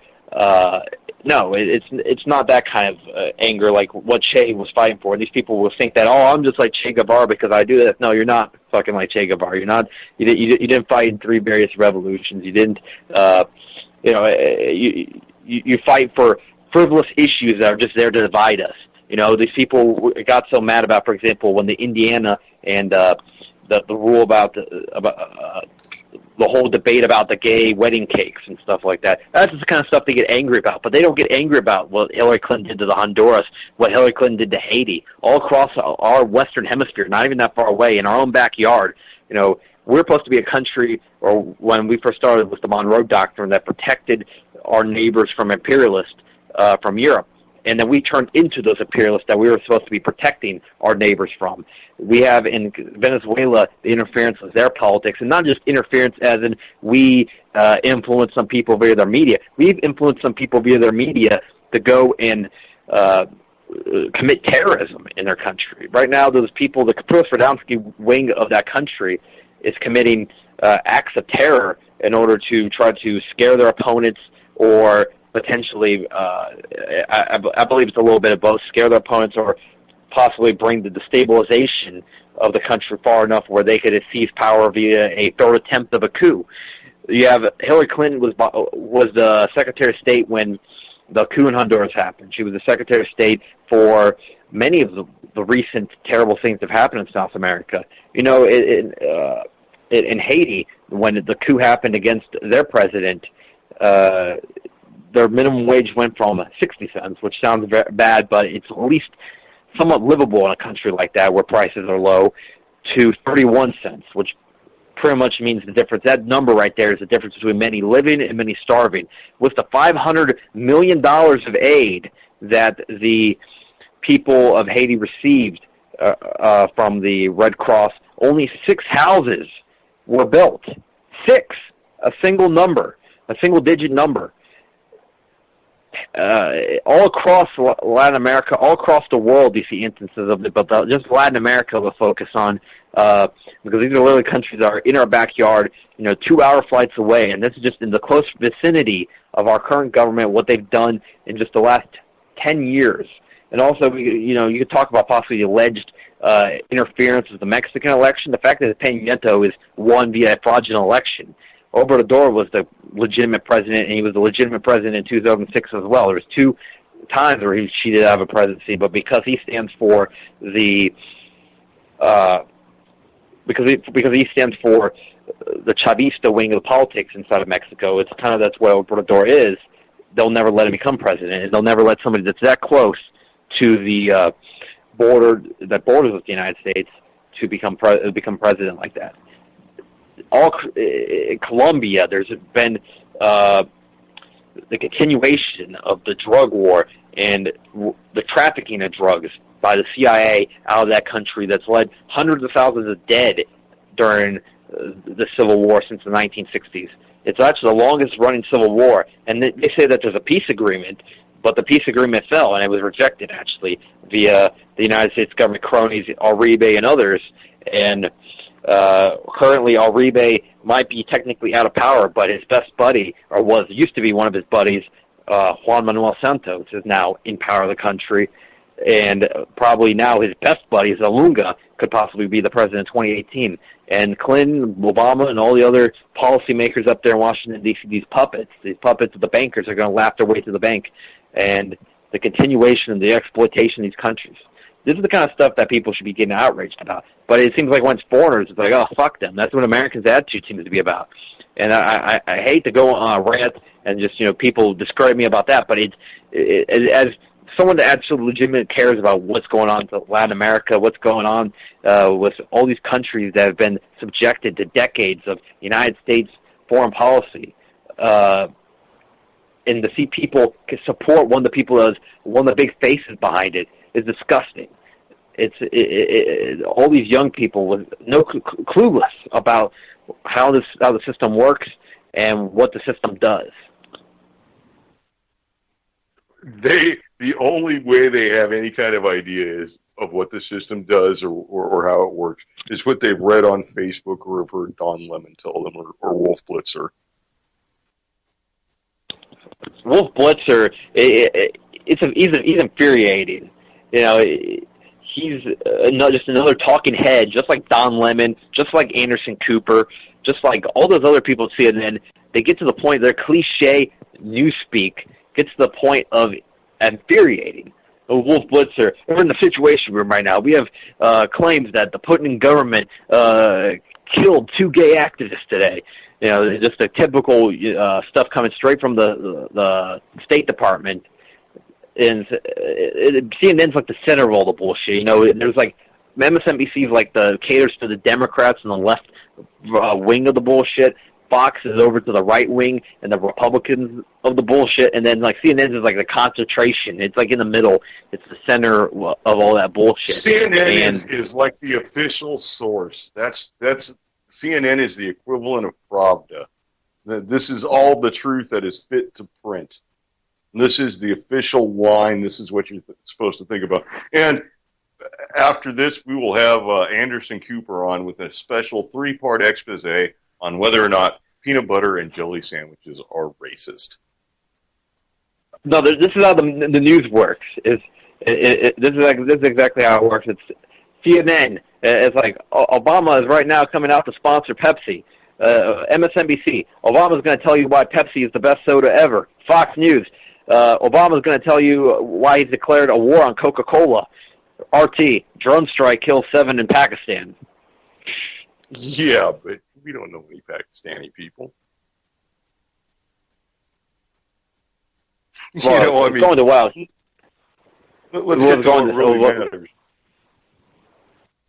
What I was saying is that it seems like whenever anything, the foreign policies seems to be one of the biggest disconnects though between Americans, and I'm not just talking about. It makes sense. It was your rural American, that's kind of distance of. They don't claim to be, know much about to really be connected with around the world. But these people in the cities, they say how they know so much about the world, but they know nothing about what their own government does around the world to civilians. They say, I know so much about the culture and whatnot, but they don't. And to further illustrate and really bring that point home, I read this thing that said that Hillary lost some county, and I want to say it was in the Northeast, and I can't remember what state it was, but it was in a state that she lost, and that she lost one county, which if she'd have won this county and won 6 other counties, she'd actually won that. But she I guess she was down by like 9,000 votes or something. There were 11,000 write-in votes for Harambe the gorilla in that county.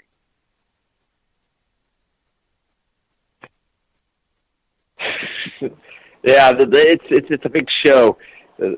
Obviously, all these people. I hear that at every election. It seems all the people that'll go out and like vote for Vermin Supreme or something will actually go to the polling place and go out and vote. I mean, honestly, if you're just gonna do that, I don't see why you just chill out and stay home. I mean, I don't know. It's not really a fun experience going out and voting. In fact, voting is like this weird thing. Going to this building and everyone's acting all weird, and it's like they're all like trying to figure out what you did. Is like they see me, it's like, oh, this guy's definitely voting for the amendment too. He definitely voting for the ganja. Yep, definitely.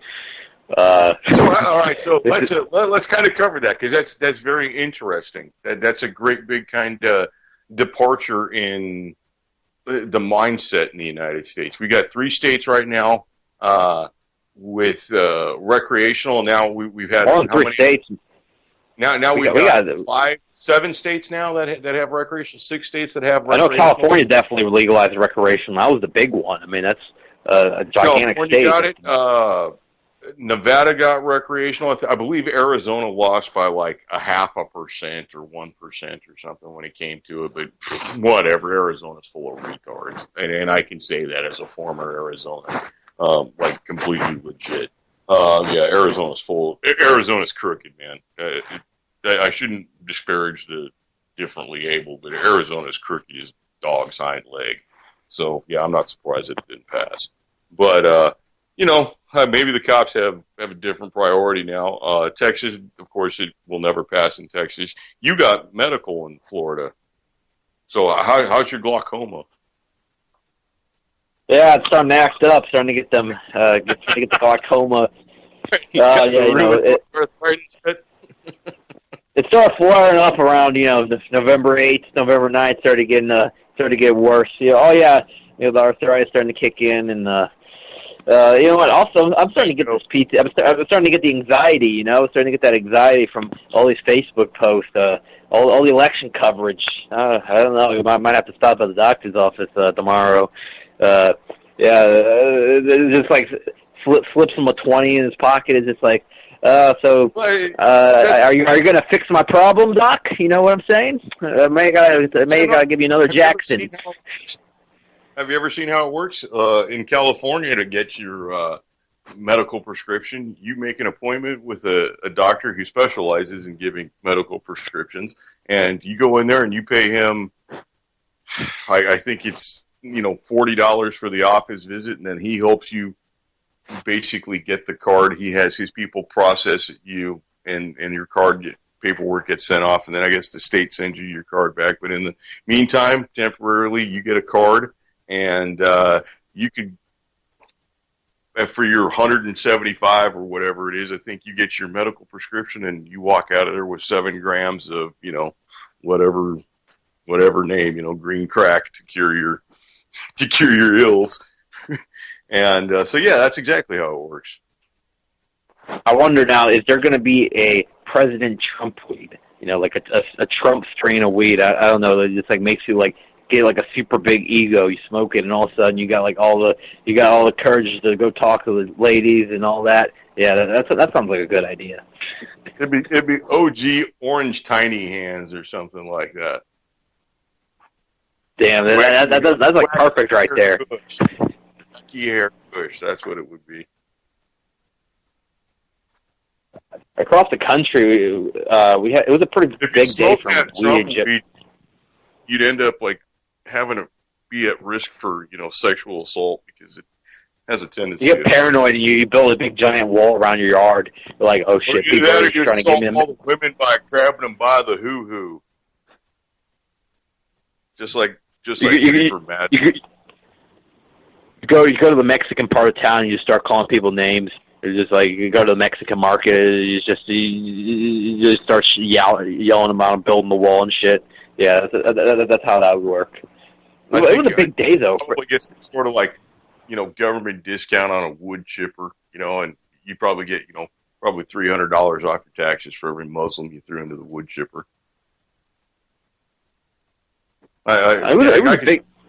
Trump. It was a big day, though, in general for weed, and across the country. Though I do wonder how this is going to end up. I mean, I feel like there's an end game to this, because I just don't believe in this country where they fought this so hard for many years about legalizing just medical, but also recreational. That I feel like at some point this could be reversed, or is there an ultimate? What do you think is the plan with this? Do you think that there's a reason why they're starting to roll it out now? I think they're going to let it be legalized, and within 3 weeks of it all being legalized everywhere, a great big meteor is going to plow into this place and just knock a big chunk out of Earth. Yeah. I think eventually they're going to. I think eventually they might reverse it in some of these states, because I feel like they'll push the propaganda or something like this has led to this or whatnot. People are dying or something, and people will be like, "Oh yeah, we should reverse it."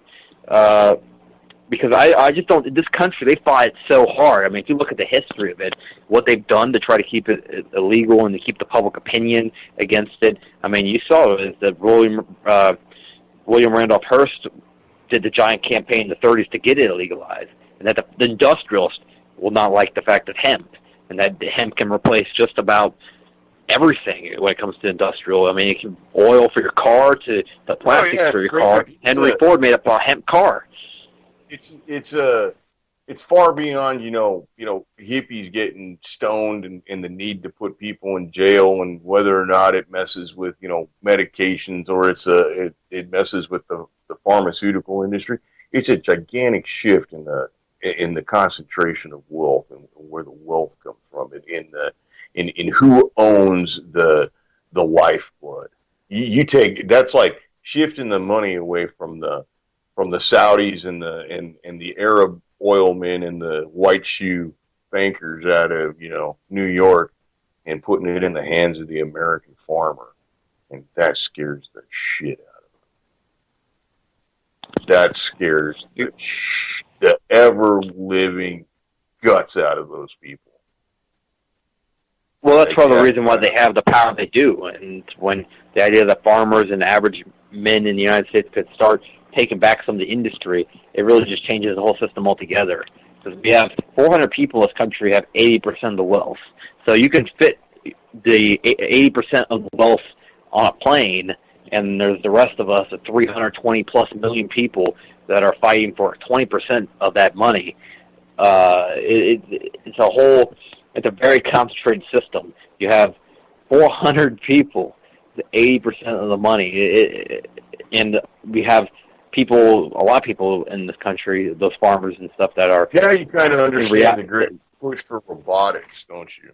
Now you can kind of see the great big push for robotics, because that group of 400 elites that control 80% of the wealth, they'll do anything to hold on to that. So they can create and fund these robot projects, and look, it's a Roomba, it'll clean your house. Look, we got Pokemon Go, we'll do that. Meanwhile, all that's doing is collecting data, making maps of your house, making maps of your neighborhood and everything, and they're building Terminator hunter killers. And I mean that's no lie. Their military robotics is crazy spending right now. Pretty sure the Pokemon Go trend's done now. Maybe they got the data that they needed. But I remember, in summer, in July, and I work, in a generally busy place, especially in the seasons. Spring break, it gets real busy. Thanksgiving's going to get pretty busy. I saw all these young people, and just people in general, playing just aimlessly walking around playing the Pokemon Go. I mean, there'd be groups of 50 walking around. You would see 50 people at a time playing it. So I wonder how much stuff they were able to get all across the United States. They probably got a pretty detailed map now of inside of buildings and everywhere. So that's why it's like what you said before. You told me that go where Google Maps can't go. Go inside of buildings. Go see into the backyards of houses, that kind of stuff. That's kind of what I see the main benefit of the data collected from Pokemon. Yeah, I'd like to give a shout out to whoever runs the North Korea Twitter feed. It's a satire website, but there's somebody who's kind of with the program running that, and I'd like everybody to check that out if you get a chance. It's DPRK at Twitter, and they kind of alluded to things like that. Yeah, there's also like one of those satire pages on Facebook. It's a guy claiming to be Kim Jong-un, but he's not really, he's not really claiming to be Kim Jong-un. It's obviously satire, but it's stuff like showing the fallacies of our democracy and showing the bankers' concentration on wealth. Well, starting to get into those topics, but doing it in a way of like how Kim Jong-un would be like, "See, America's stupid. We have mandatory freedom here. One like for mandatory freedom." And it looks like an official page, though, if you were like the first glance and you were looking at it, it's got like millions of people, I think, like it. I would like to say that the North Korea Twitter said in the aftermath of the election that it called Hillary Clinton the craven lizard woman who rides the donkey of shame back to her upstate New York retreat. Craven lizard woman on the donkey of shame. That brings an image to mind, and it's accurate.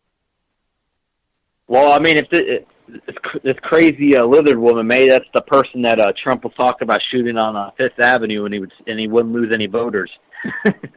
Well, that's kind of interesting that you bring up like the suggestion of violence, because during the campaign, Trump was brought into the spotlight for saying something kind of that's obtuse and open-ended like that. There was no, in my mind, there was no suggestion that he said go out and shoot Hillary or anything like that.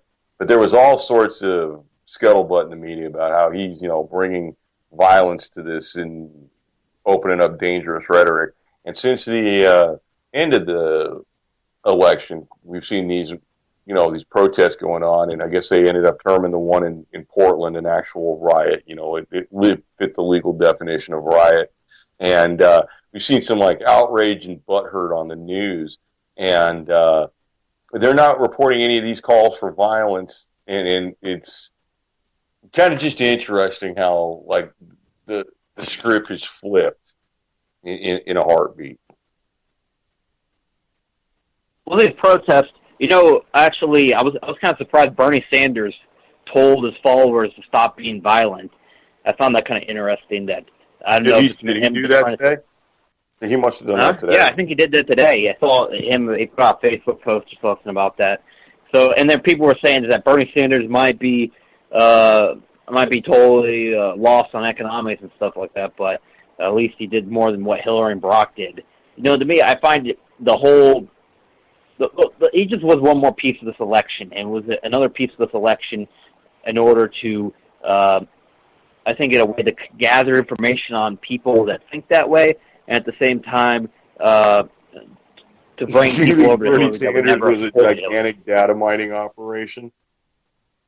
That's what it was. I mean, think about it. A lot of people that supported Bernie were kind of, were like-minded like us, but were more naive and believed that Bernie was going to do things that, like, for example, crack down the Fed and stuff like that. But then a lot of people snapped out of the translator when they saw Bernie selling out to Hillary, and most of the people that were, that weren't just blind followers snapped out of it. And some people never snapped out of it, and they went and voted for Hillary, or they kept screaming. It's like, oh, Bernie, please come back to the race or whatnot. Oh, please run third party. And I was just sitting there the whole time. I never jumped on the Bernie bandwagon. I never jumped on any of the bandwagons for that matter. I might have said a positive thing about what one of them said at one point, but I never supported any of them. And the closest I ever got to actually supporting any of the candidates was was Jill Stein for her efforts in the Dakota Pipeline and for her talking about the killing by Israel. And I found that to be very interesting. Now, Jill Stein only got 1% of the popular vote. She became very, very irrelevant in the election. And Gary Johnson, the other third-party candidate, I love the nickname you gave for him, especially because I was like, hey, I'm on the totally Gary Spicoli. He couldn't have been class president of Ridgemont High. If Gary Johnson becomes president, he's going to crash the presidential limo. He's going to try to fix it with TV repair tools. Yeah, I mean, I got some really nice TV repair tools. I mean, hell, dude. I mean, even if we just picked from just the illegal alien portion of this country, we could have come up with better choices. You know? Yeah. What a joke, man. I find it funny because probably I'm one of the. In fact, I've made that reference to that movie before, and then people are like, "What are you talking about?" I was like, "I guess I'm one of the only few people that's under 40 that have watched that movie." I